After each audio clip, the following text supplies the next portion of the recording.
Bismillahirrahmanirrahim. Assalamualaikum warahmatullahi wabarakatuh. Syukur alhamdulillah, senang sekali rasanya kita bisa berjumpa lagi di channel ini. Sholawat dan salam selalu dan tetap tercurahkan kepada junjungan kita Nabi besar Muhammad sallallahu alaihi wasallam. Allahumma sholli ala sayyidina Muhammad wa ala ali sayyidina Muhammad. Sahabat beriman yang dirahmati Allah, berdoa merupakan salah satu upaya yang dilakukan oleh setiap muslim ketika berharap sesuatu dari Allah Subhanahu wa ta'ala. Karena tak bisa dipungkiri, manusia adalah makhluk yang lemah dengan segala kekurangan dan keterbatasan yang dimilikinya. Untuk itu, kita sangat membutuhkan pertolongan dari Sang Khalik.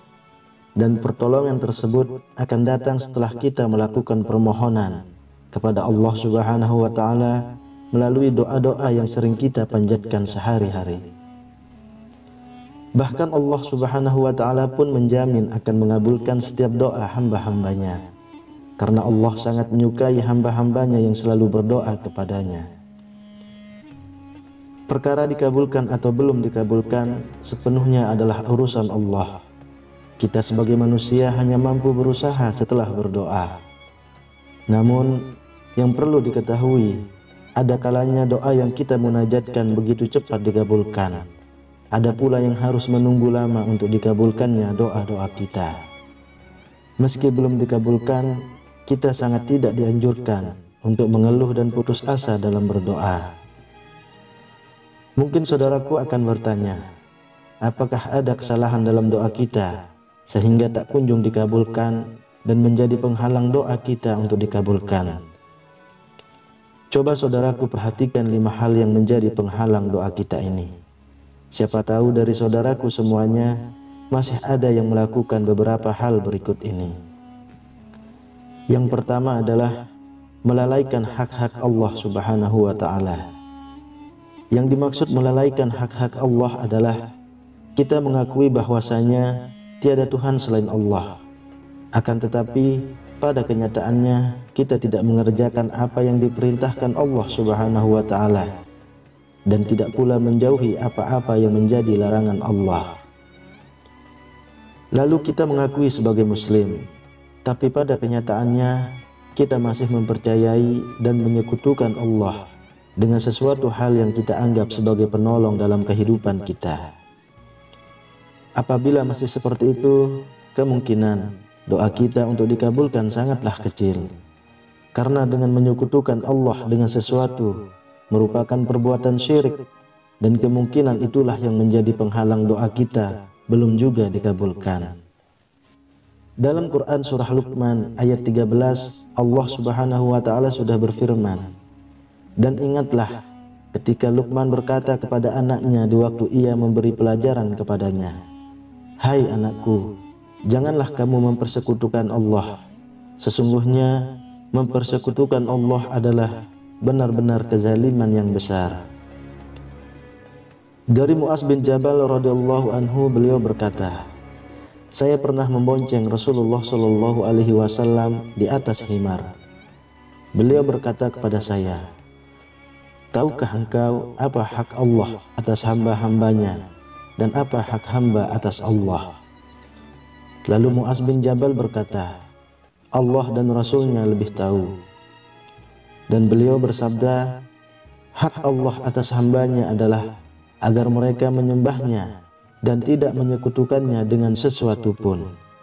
Dan hak hamba atas Allah adalah tidak diazab selama dia tidak menyekutukannya dengan sesuatu apapun.'" Dari penjelasan tersebut sudah sangat tegas dikatakan bahwa apabila kita menyekutukan Allah dengan sesuatu, maka doa kita sulit untuk dikabulkan. Untuk itu, saya sarankan kepada saudaraku semuanya, hindari sebisa mungkin untuk menyekutukan Allah dengan sesuatu, dan yakinlah seyakin-yakinnya bahwa hanya Allah Subhanahu wa ta'ala yang bisa mengabulkan doa kita. Lalu yang kedua, masih memakan dan meminum yang jelas-jelas diharamkan. Di era sekarang ini, perkara halal dan haram mungkin tidak lagi menjadi hal yang penting dalam kehidupan kita. Segala cara dilakukan untuk memperbanyak dan menumpuk harta dunia, sehingga kita menjadi lupa akan kehidupan di akhirat. Lalu yang terjadi adalah segala cara akan dilakukan seseorang demi mendapatkan harta dunia yang banyak tanpa memperhatikan bagaimana cara untuk mendapatkannya. Sehingga ketika harta tersebut kita belanjakan, maka kita telah memakan dan minum dari harta yang kita dapatkan dengan cara yang kurang baik. Rasulullah Shallallahu Alaihi Wasallam pernah bersabda, "Wahai sekalian manusia, sesungguhnya Allah itu baik. Dia tidak akan menerima melainkan yang baik pula. Dan sesungguhnya Allah telah memerintahkan kepada orang-orang mukmin seperti yang diperintahkannya kepada para rasul." Kemudian Nabi Shallallahu Alaihi Wasallam menceritakan tentang seorang laki-laki yang telah lama berjalan karena jauh jarak yang ditempuhnya, sehingga rambutnya kusut, masai dan berdebu. Orang itu mengangkat tangannya ke langit seraya berdoa, "Wahai Tuhanku, wahai Tuhanku." Padahal makanannya dari sumber yang haram, minumannya dari yang haram, pakaiannya dari yang haram, dan diberi makan dengan makanan yang haram. Maka bagaimanakah mungkin akan dikabulkan doa orang seperti itu? Hadis riwayat Muslim.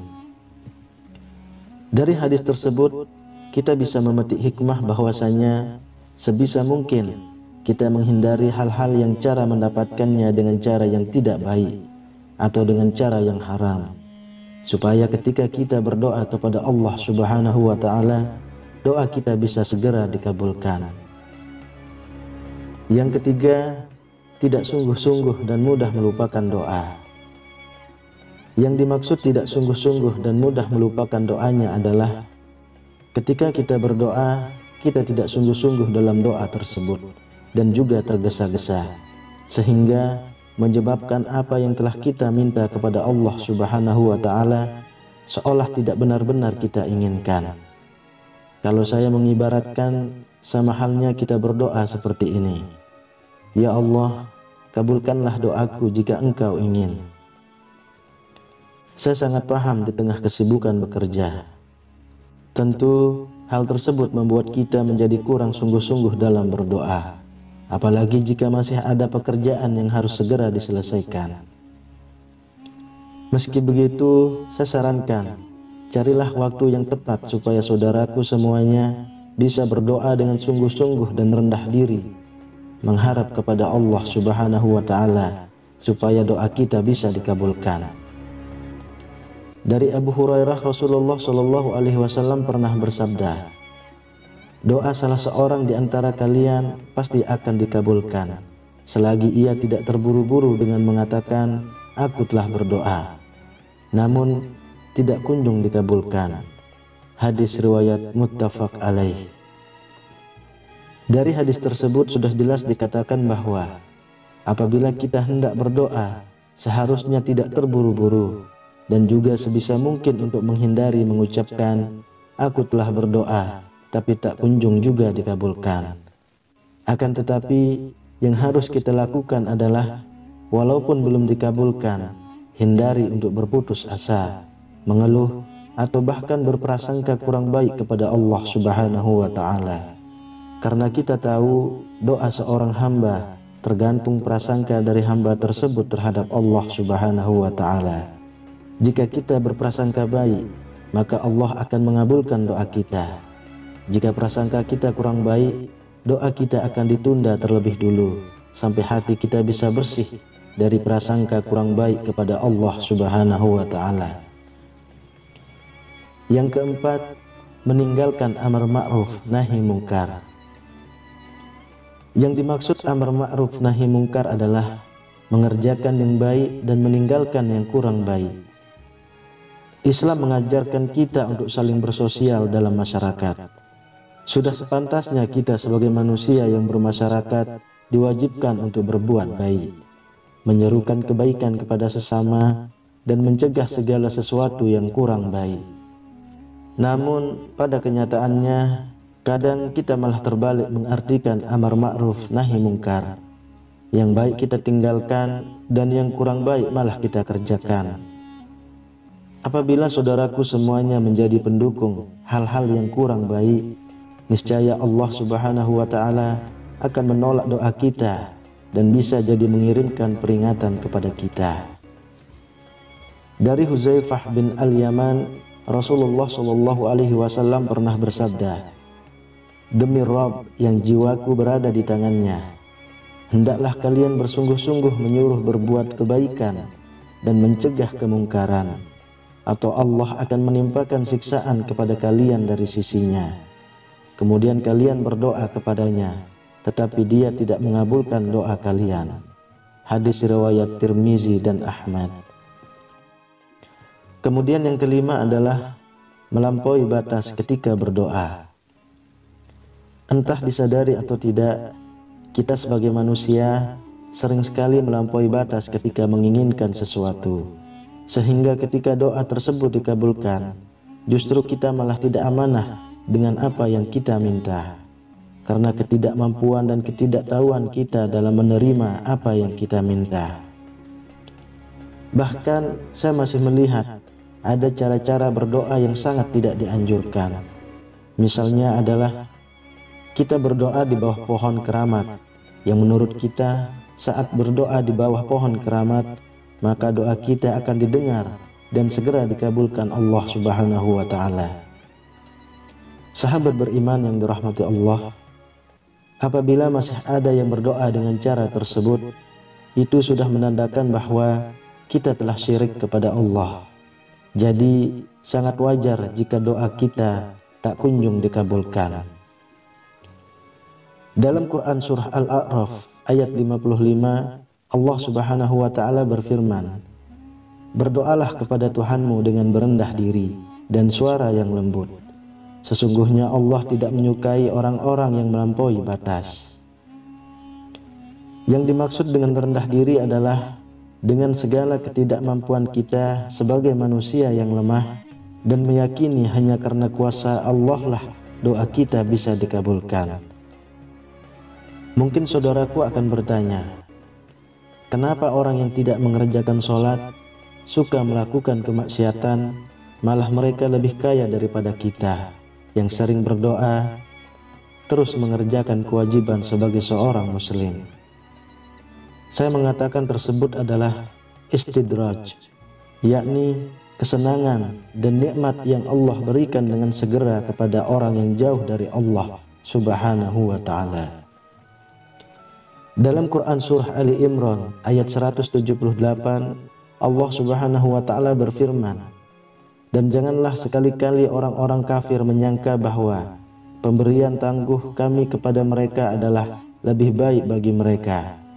Sesungguhnya kami memberitahu kepada mereka hanyalah supaya bertambah-tambah dosa mereka, dan bagi mereka azab yang menghinakan." Dalam Quran surah Az-Zumar ayat 49, Allah Subhanahu wa Ta'ala berfirman, "Maka apabila manusia ditimpa bahaya, ia menyuruh kami. Kemudian apabila kami berikan kepadanya nikmat dari kami, ia berkata, sesungguhnya aku diberi nikmat itu hanyalah karena kepintaranku. Sebenarnya itu adalah ujian, tetapi kebanyakan mereka itu tidak mengetahui."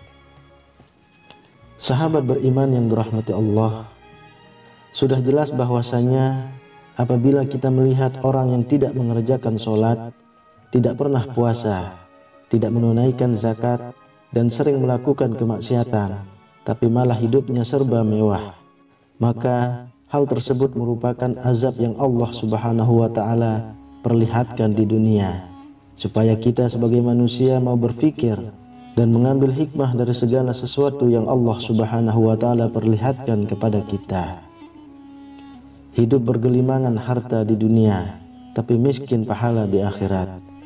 Sungguh kehinaan dan kemalangan yang tiada tara bagi orang-orang yang seperti itu. Saya hanya bisa berdoa, semoga Allah Subhanahu wa Ta'ala selalu melindungi kita dan mengampuni dosa kesalahan kita semasa di dunia. Amin ya rabbal alamin. Demikian yang bisa saya bagikan. Semoga bermanfaat untuk kita semua. Assalamualaikum warahmatullahi wabarakatuh.